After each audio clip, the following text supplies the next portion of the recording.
Gracias por seguir junto a nosotros en República. Continuamos platicando un poco del significado de la Semana Santa. Lo vamos a hacer desde una perspectiva del análisis de tradiciones, prácticas, una lectura antropológica, una lectura de otros campos de disciplinas, para entender un poco lo que significa esta serie de actividades que las personas realizan o que se realiza como colectivo, como un distintivo de la sociedad salvadoreña. Y es un gusto para mí recibir a Rubén Funes, filósofo y teólogo, catedrático de la Universidad Tecnológica, y saludamos cordialmente a Guillermo Cuéllar, antropólogo del Ministerio de Cultura. Buenos días, caballeros, bienvenidos a República. Qué gusto, Guillermo, bienvenido. Muchas gracias, siempre un placer estar acá. Muy amable, gracias por tomar la invitación. Rubén, bienvenido a esta serie. Es un placer. Bueno, empecemos un poco con esto para que nuestros amigos y amigas de la audiencia puedan tener una perspectiva distinta de cómo se suele entender y discutir el tema de la Semana Santa, algo que es parte de la rutina, de la vida, de la práctica de muchos salvadoreños y salvadoreñas en actividades religiosas, en actividades lúdicas o en espacios para socializar con su familia y demás amistades. Rubén, desde su campo en la filosofía y en la teología, ¿cómo se analiza la Semana Santa y qué significado tiene en lo cultural? Yo creo que es importantísimo reflexionar justamente sobre estas cosas, porque yo me he estado preguntando desde que comenzó Cuaresma, por ejemplo, el sentido que se le da a la celebración de Semana Santa. Y el sentido está muy permeado de sufrimiento. Semana Santa está muy permeada de dolor, de pesar. Entonces yo creo que es importantísimo reflexionar probablemente sobre un sentido que no sea el más común, que es entender la Semana Santa como gracia. Como gracia, yo creo que se tendría que comenzar a celebrar la Semana Santa justamente como una fiesta. ¿A qué me estoy refiriendo? Me estoy refiriendo a que la gente tiene que comenzar a ver en la Semana Santa un núcleo de esperanza, La Semana Santa tiene que ser una fiesta, pienso yo, que en un pueblo tan sufrido como el nuestro, en un pueblo en el que hay tantas incertidumbres, tantas perplejidades, tantas dificultades, que la gente al involucrarse en las fiestas de Semana Santa caiga en la cuenta que la Semana Santa no concluye en el Viernes Santo, sino que el Viernes Santo no es más que un paso para la resurrección. Entonces, la Semana Santa tiene que celebrarse, pienso yo, justamente enfocado en la resurrección. Y si es así, todas las gentes que celebren Semana Santa estarán viendo que el punto final de la Semana Santa es la resurrección. Y en ese sentido es un momento esperanzador. Es un momento esperanzador que tendría que replantearse, por ejemplo, creo yo, colores, cantos, las formas tradicionales que tenemos de celebrar estas fiestas. A ver, es interesante este punto que nos plantea Rubén, Guillermo, de cómo ver una celebración que también implica mucho en las actividades administrativas, políticas y sociales que se dan cotidianamente en nuestro país, y verla como una celebración, lo voy a decir así, menos sufrida y más gozosa. En el sentido, cuando me refiero a gozosa, es lo que implica el sentir de la vida, lo que significa para las personas, y no verlo de una manera tan sufrida. Me llama mucho la atención esto, qué implicación o qué significado se puede tener desde el campo antropológico esta perspectiva de la Semana Santa, la noción de la Cuaresma y el sentido y el valor que le damos como miembros de la sociedad. Muy bien, yo lo veo desde la siguiente perspectiva.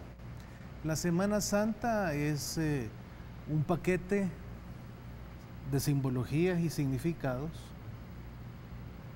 que nos viene dado históricamente por la intromisión de una cultura, por la intromisión de una civilización foránea, ¿verdad? Que trae, aparte de armas, visiones políticas, una lengua, trae una religión, ¿verdad? Entonces estamos hablando del fenómeno que hace 500 años conmocionó todo este continente, ¿verdad? América. Entonces,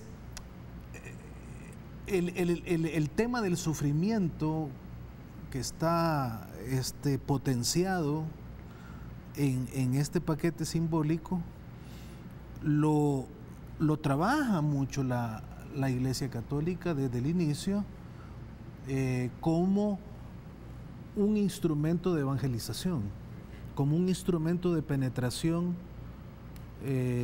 ideológica en una población que tiene otra historia, que tiene otra cultura, que tiene otros dioses, ¿verdad? Entonces, pero resulta de que en los primeros años,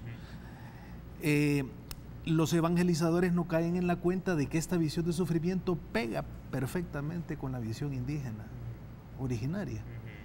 El derramamiento de sangre, el sacrificio humano, el pasar por el dolor para obtener una gracia. Esto está también dentro de la visión indígena per se. No es que se la aporte el catolicismo en este caso, ¿verdad? Se fusionan, podría decir. Se fusionan, exactamente, pero de manera callada, es decir, de manera no explícita. Los evangelizadores no caen en la cuenta de esto, de que está sucediendo un trasvase, ¿verdad?, muy profundo, y solamente ven, digamos, la respuesta de las poblaciones indígenas que frente al dramatismo que la Iglesia Católica, en este caso, en las primeras centurias de la colonización, desarrolla como pedagogía de evangelización, es decir, las marchas fúnebres, toda una teatralización y una dramatización alrededor de la muerte y del suplicio de un hombre bueno que es hijo de Dios, etcétera. Todo esto tiene mucho sentido en la visión indígena, pero dentro de su propia mentalidad, no es porque estén absorbiendo necesariamente el mensaje puro de la Iglesia Católica. Y aquí menciona Guillermo algo muy interesante, Rubén, es cómo esta combinación, esta fusión de expresiones que trae una civilización que la asimila a los pueblos originarios y que con el paso del tiempo se convierten en prácticas, rutinas, ritos, y que día a día es parte de la identidad de muchas personas, pero probablemente lo veremos más adelante si para otros esto ya no les resulta tanto algo de la expresión de la sociedad. Pero me quiero quedar un poco y tener su reacción sobre esto, Rubén, de lo que nos menciona Guillermo, este tema de cómo se fueron combinando expresiones culturales de los pueblos originarios con la civilización o lo que trajo en este caso los españoles, y cómo en el paso del tiempo esto se fue fortaleciendo, se fue haciendo sólido, y en algunos momentos qué cosas también fueron cambiando por la expresión más popular como parte de este significado de la Semana Santa. Yo más bien veo en lo que planteaba Guillermo una especie de peligro. Es verdad que encaja muy bien la visión de sufrimiento, por ejemplo, que decía Guillermo, proviene de la Iglesia Católica, y la vida de sufrimiento que tienen las comunidades empatan muy bien, pero yo más bien veo un peligro en este empatar muy bien respecto a la misma celebración, porque este empatar muy bien es lo que va a permitir que la Semana Santa fundamentalmente se viva de Domingo de Ramos a Viernes Santo. ¿Y por qué ocurre esto así? Esto ocurre así porque empatan muy bien, La víctima inmolada empata muy bien con el sufrimiento de la gente.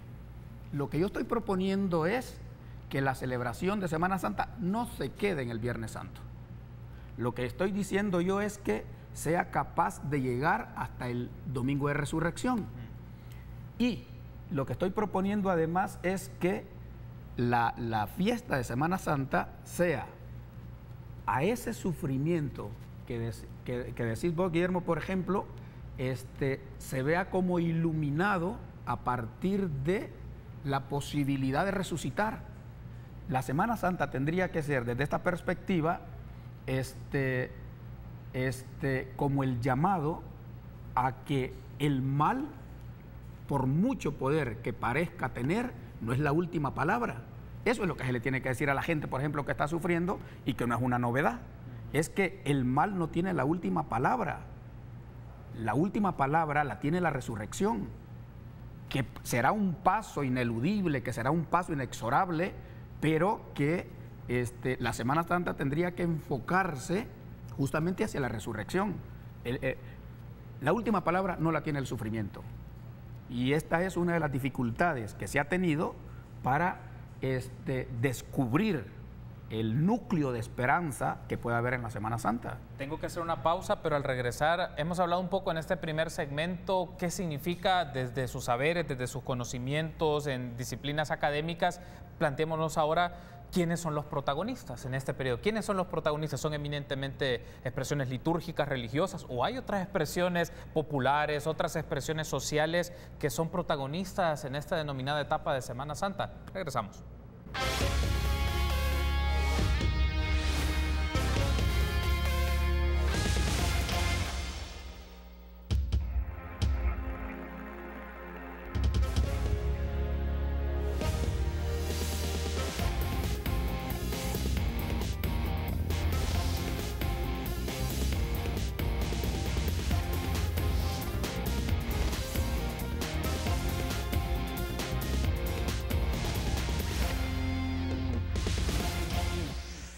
Gracias por seguir junto a nosotros en República. Continuamos platicando un poco de los significados que tiene la Semana Santa con Guillermo Cuéllar, antropólogo del Ministerio de Cultura, y Rubén Funes, filósofo, teólogo, catedrático de la Universidad Tecnológica. En la primera parte discutíamos un poco, nuestros invitados nos planteaban qué significado tienen para ellos en este momento, pero también desde los campos de análisis que ellos tienen de la sociedad, la cultura, las tradiciones que son características de nuestra vida como salvadoreños y salvadoreñas. Pero ahora planteémonos, Guillermo, ¿quiénes son los protagonistas alrededor de esta etapa, de este momento dentro del año que constituye, puede ser visto como una fiesta, como una celebración, puede tener un significado martirial o de sufrimiento, pero también se puede ver desde otras perspectivas? Pero, ¿quiénes son los protagonistas? ¿Son solamente las iglesias las protagonistas en esto que se construye como Semana Santa?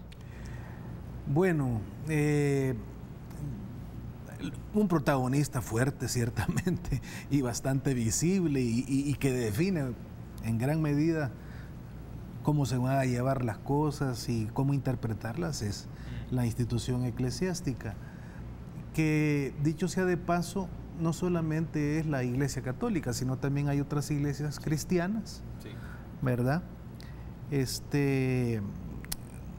Las llamadas iglesias históricas, la iglesia luterana, la iglesia bautista, la iglesia metodista, la iglesia anglicana, por decir iglesias que tienen expresión acá en nuestro país, que también participan como instituciones protagónicas de esta celebración, de esta Semana Santa, pero tienen aproximaciones distintas. Sí.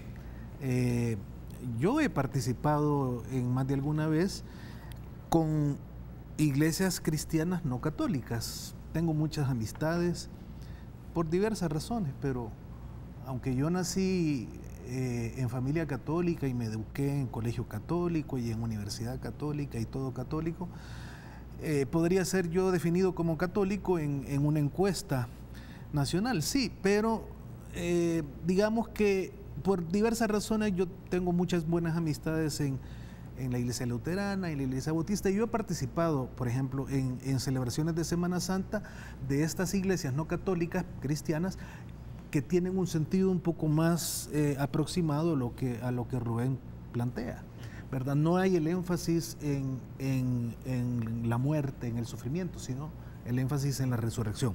Ahora, la pregunta suya era, ¿quiénes son los protagonistas? Bueno, las instituciones, ciertamente.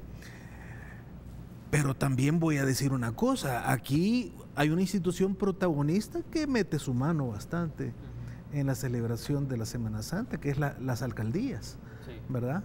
Las alcaldías, las municipalidades meten su cuchara porque es un momento de expresión popular que atañe a la población que ellos gobiernan. Entonces, las alcaldías también están metidas como protagonistas, ¿verdad? Alguna institución del Estado, como por ejemplo el Ministerio de Educación, quizás pudiera tener, el Ministerio de Cultura también podría tener algún nivel de protagonismo. Pero, sin duda alguna, también el gran protagonista es el pueblo. Sin embargo, cuando decimos pueblo es una noción bastante general, ¿verdad? Sí. Tendríamos que masticarla un poquito más para ver qué significa ese pueblo como protagonista.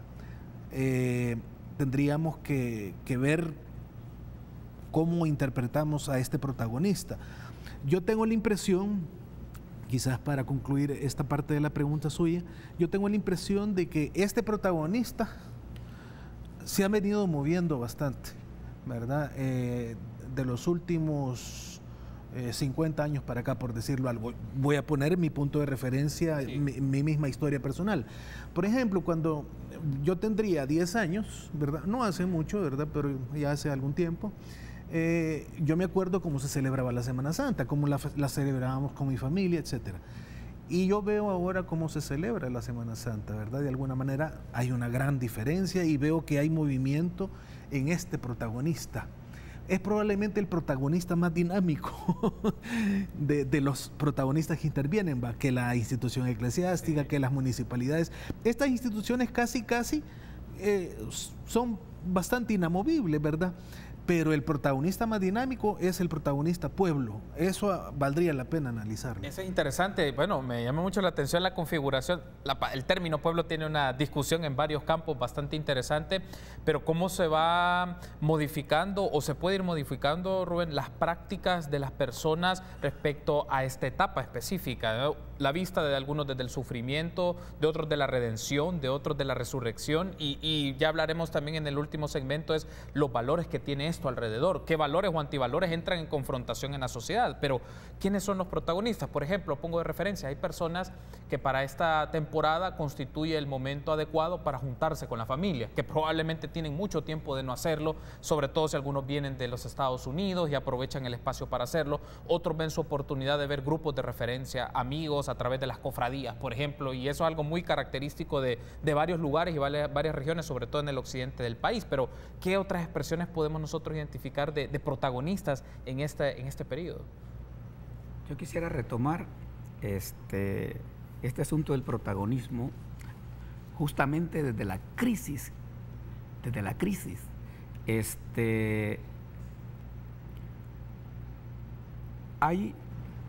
¿Cómo podríamos describir la crisis?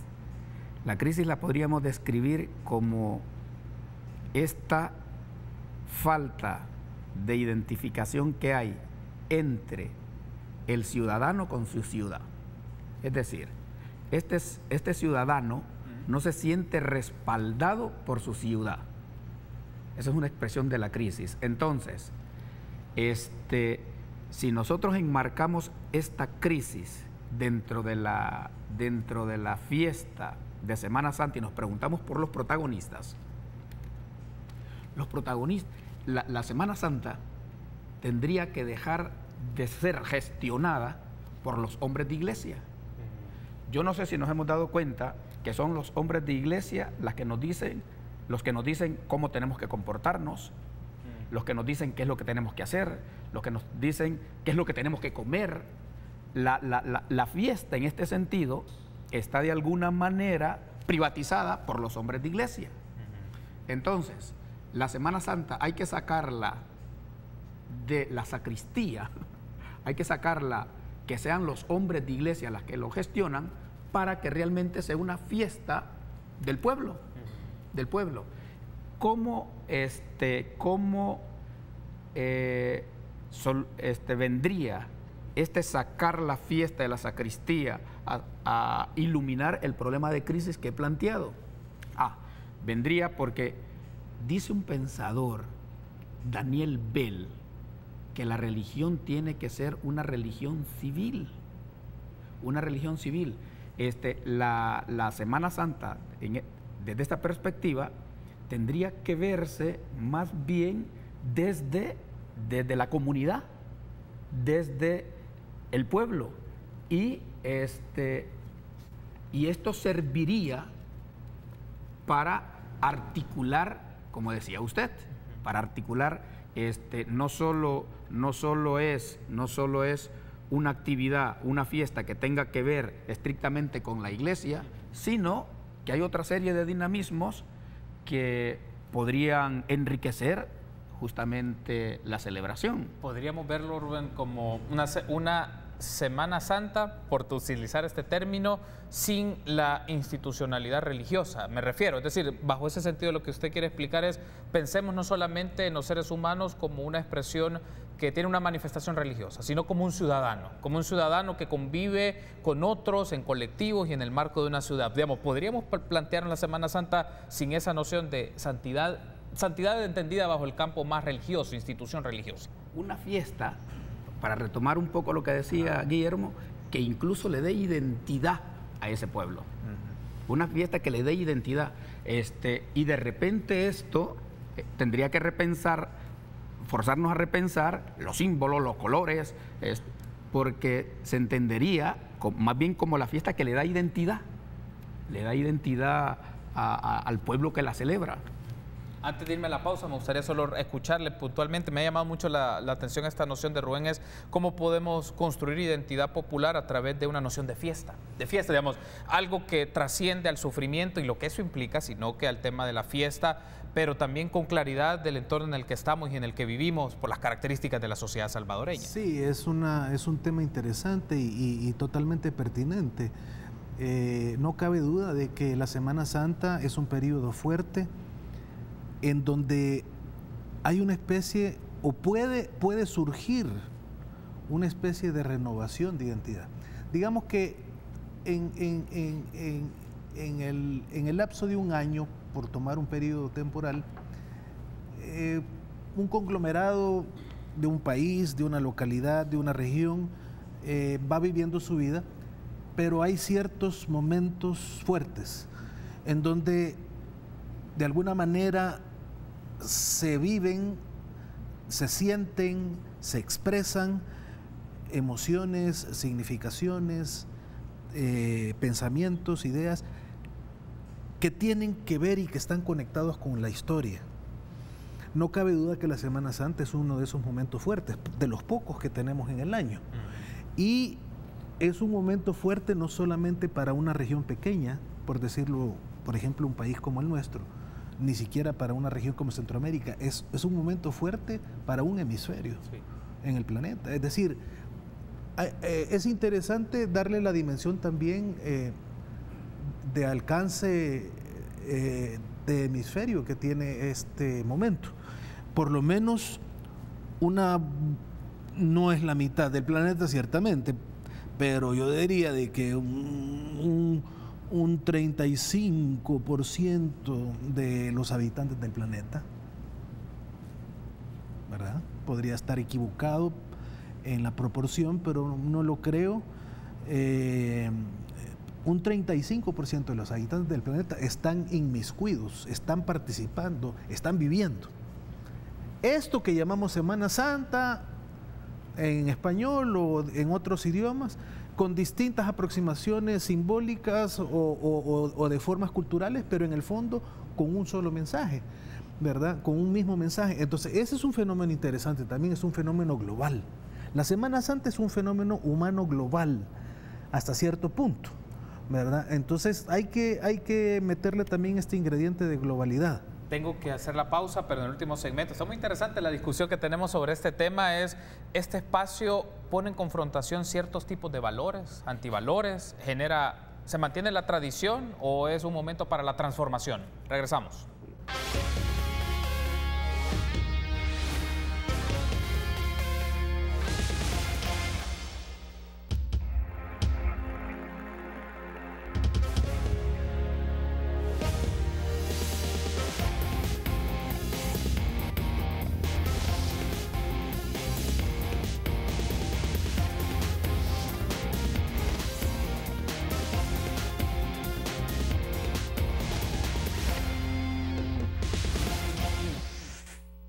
Último bloque de esta segunda parte de República, viernes 19 de abril, un diálogo muy interesante que tenemos con el filósofo y teólogo Rubén Funes, catedrático de la Universidad Tecnológica, y también del antropólogo Guillermo Cuéllar, del Ministerio de Cultura, sobre los significados que tiene la Semana Santa, las tradiciones, un poco hay elementos históricos, evidentemente, pero planteémonos en estos tiempos en los que se encuentra la sociedad salvadoreña. Rubén, es una etapa para ponernos en reflexión cierto tipo de valores que se han ido construyendo a la luz de esta fiesta, de esta tradición, pero también se pueden ir deconstruyendo otros antivalores. Es decir, la tradición versus la transformación, es posible verlo en este momento y ver cómo un ejemplo de la Semana Santa puede servirnos para tomarlo como un ejemplo. Sí. Si retomamos el discurso, por ejemplo, oficial de las iglesias, uno de los valores que más acentúan es la solidaridad.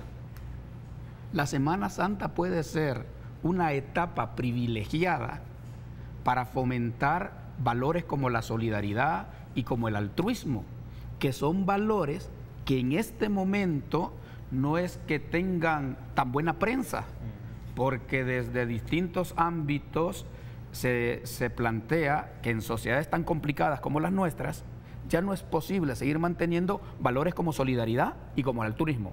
Entonces, lo que nosotros podríamos proponer que el contexto de Semana Santa fuera justamente ese, un contexto en el que se fomente y que se vea que se puede realizar en la práctica un valor como la solidaridad. Los hombres de iglesia hablan mucho de caridad, nosotros lo traducimos por solidaridad, por altruismo. ¿Cuál sería un disvalor que creo yo que se tendría de alguna manera que evitar, justamente porque puede tener mucha importancia? Que se aproveche Semana Santa para fomentar los valores de consumo. Ese es un disvalor.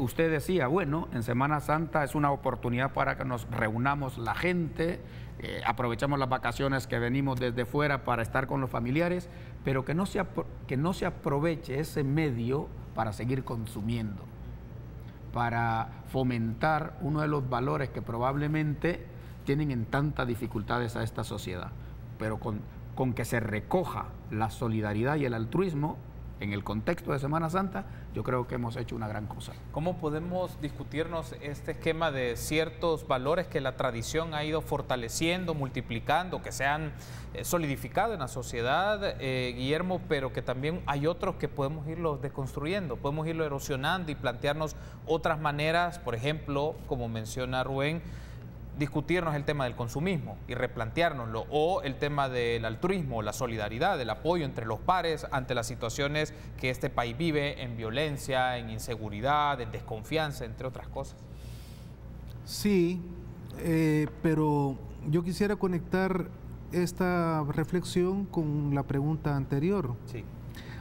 Yo creo que esos valores a nivel básico se viven, ¿verdad? Es decir, a nivel de familias, comunidades, de congregaciones, se viven. A mí me gustaría ver unos gestos más efectivos y más congruentes de uno de los protagonistas, es los líderes de las iglesias. Yo creo que los líderes de las iglesias podrían plantearse aprovechar este momento fuerte donde un gran contingente humano está con su atención dispuesta, ¿verdad?, para un cierto tipo de mensajes o de simbologías.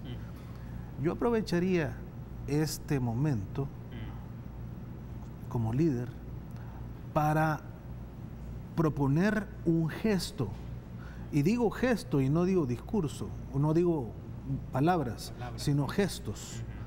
Por ejemplo, ¿cómo se puede potenciar un gesto verdaderamente solidario y muy humanizante, como es el lavado de los pies a los discípulos? Por ejemplo, el líder de la Iglesia Católica, por ejemplo, aprovecha